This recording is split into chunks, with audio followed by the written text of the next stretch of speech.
Hey you guys, welcome back to Lisa and Company. We are back in the studio of shame. I can't believe none of you judged me when I showed you this disaster mess, hoarding treasure trove situation we have going on here. But I'll tell you what, it did give me the motivation that it was time to get this cleaned up. So this is definitely going to be a few hours here and a few hours there over the next few days because I feel like the studio is getting some serious spring cleaning. However, that's not what we're here for today. We are doing a new Trash to Treasure with my very, very good friends, Sonya over at Domestic Diva and Yelena at the Blondie Next Door. These guys are doing this great collaboration with a whole bunch of us where we're gonna turn some of our thrifted treasures into, we're gonna turn our thrifted trash into treasures. It's the end of the day. That's what I'm going with. So what are we making?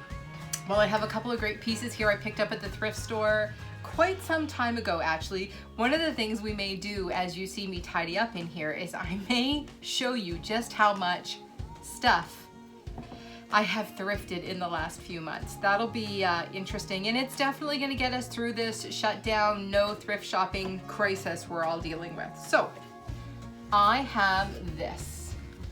I would love to know down in the comments if any of you know what it actually is or was. There are two holes up on here, and I don't know if that's because there was more parts to it than this. Absolutely no idea. I walked past it several times and finally went back and got it. When Izzy asked me what I was doing with it, I literally told her, I have no idea. I paid $2 for it. Pretty sure there wasn't a sale that day because, you know, you can't win all the time. So I have a really fun plan for this that involves a mason jar. What kind of mason jar? I don't know, but one of these mason jars is going to become part of this project. So definitely some painting situation there. This is another one. I'm not kidding you. I walked past it. I walked past it and I picked it up. It was $3. And you know how you do the, if it was $2, I might buy it. And then I walked past it again and I went, what the heck is it? Do you think it's for mail? Like, do you think it was in a hallway and people stuck their mail in it as it arrived? It's got a really heavy orangey varnish coat on it that everybody did back in the, I don't know, 70s, 80s? I feel like heavy orange varnish is practically my birthright. And it's certainly what we're dealing with lots of stuff at the thrift stores right now. So, my friends, some of you have been so desperate for color. I have to tell you, your patience has been rewarded. Although I do have my favorite chalked paint in linen white, and that will definitely be an element. I picked up, whoa, this needs a shake. I picked up this little test pot of paint. Green is my favorite color. If you've seen all the Easter stuff we've done lately, you gotta know that I'm not doing that moss because I like moss and I like burning my fingers. It's because I like green. So, my friends. Oh, it's not showing up so good on here. Let's see. No, it's not. This is the most gorgeous chartreuse. It's from the Bear Marquee line, and all I did was pick up a little test pot of it in, what did I get? Eggshell. It's an eggshell. The color is called Everglade, so that should give you a sense. I love pretty much every shade of green, but a good chartreuse is definitely my favorite. I wonder if I hold that up, you can get a good look with that test color. Close.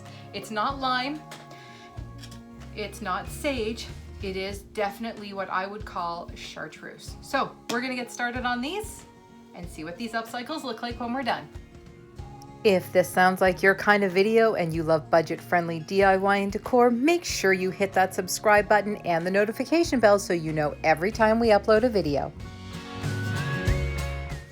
We are going to start off by giving these a light sanding. Guys, there is no such thing as no prep, no matter what any paint or paint company tells you. If you want your projects to stick around for a while, just give them a little sand. It gives something for the paint to grip onto. Alrighty, let's get some of this gorgeous green paint on here. You know what? It is absolutely amazing. A little bit of sanding, and you guys saw I didn't put a ton of effort into that or a lot of power behind it. It's amazing how well paint sticks when you give something a little tooth, if you know what I mean. I think that's kind of an old school word, but it works.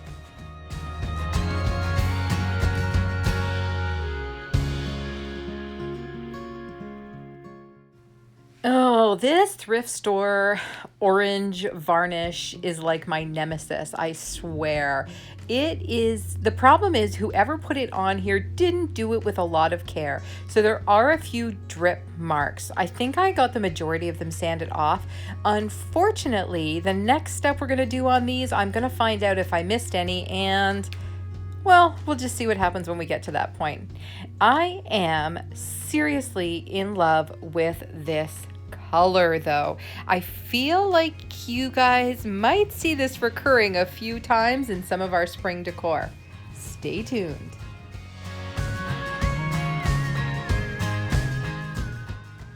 My friend April over at April Adair shares, if you haven't already checked out her channel, go and take a look. Tell her I sent you over. If you love painted projects and thrifted decor, you are going to love what she does.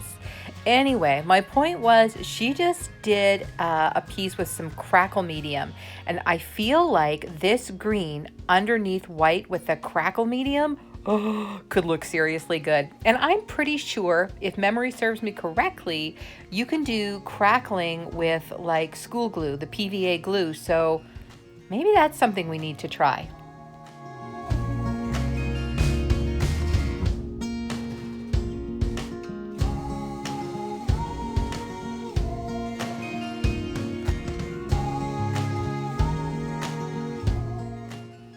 Okay, this is starting to look really good. It is definitely going to need a second coat, and I will hit that up before we come back and do the next step.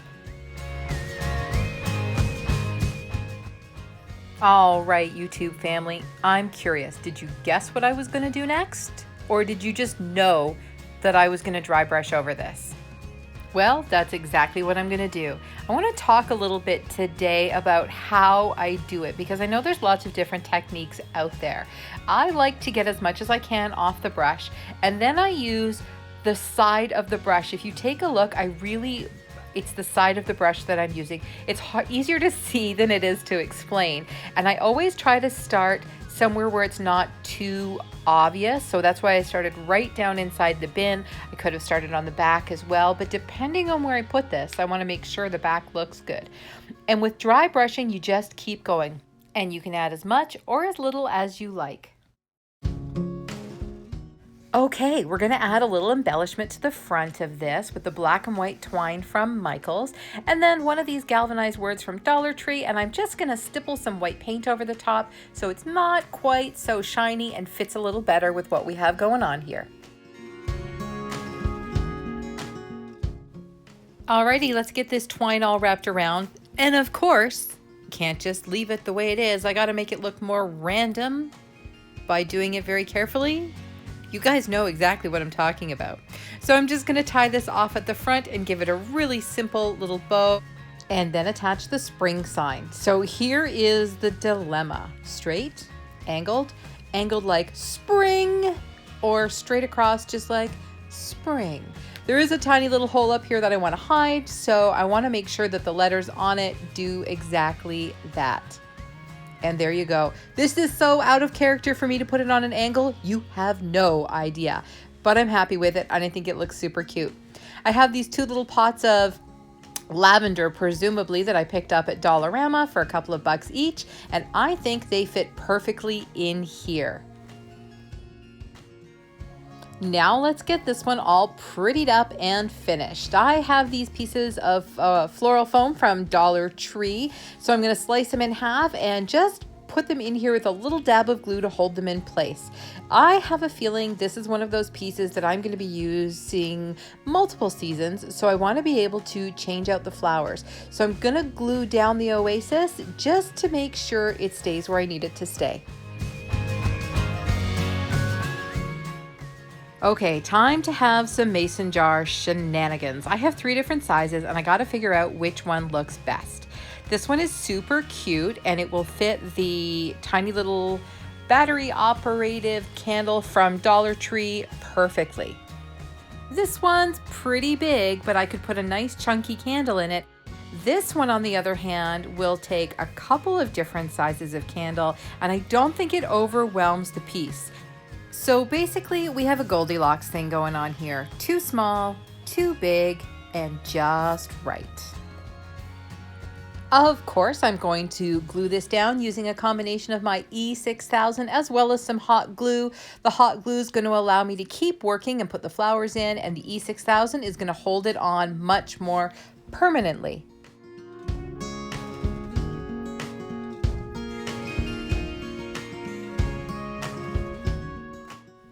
I have a whole bunch of these Dollar Tree stems I picked up earlier in the year. I would love to have gotten my hands on more of these, but all I managed was 4 bunches from going to 3 different stores. Next year, I'll be on the hunt a little earlier. I do prefer to cut these apart as I put them in rather than just stick the large bunches in, and I added a little bit of the Dollar Tree Status, then finished it off with a little bit of moss. Well, it was time for a little spring color anyway, and I feel like these ones did the trick. I did a little calculation here, and I think with the 2 pieces from the thrift store and all of the florals I used here, I was right about $15 for everything, which, you know, may seem high, but I think I'm going to be able to use these year round. I think they look fabulous with all of these spring florals in them, but can you imagine how easy it would be to change this out for the seasons? The spring sign, because I only put it on with a couple of drops of glue, will come off really easily, and I could change it out to just about anything. So I'm pretty buzzed with these. I hope you guys enjoy them. Tell me down in the comments which one you like better, or what you might use them for. And hey, don't forget, if you guys know what this piece was that I've turned into a floral candle holder, tell me down in the comments. I am dying to know what it was.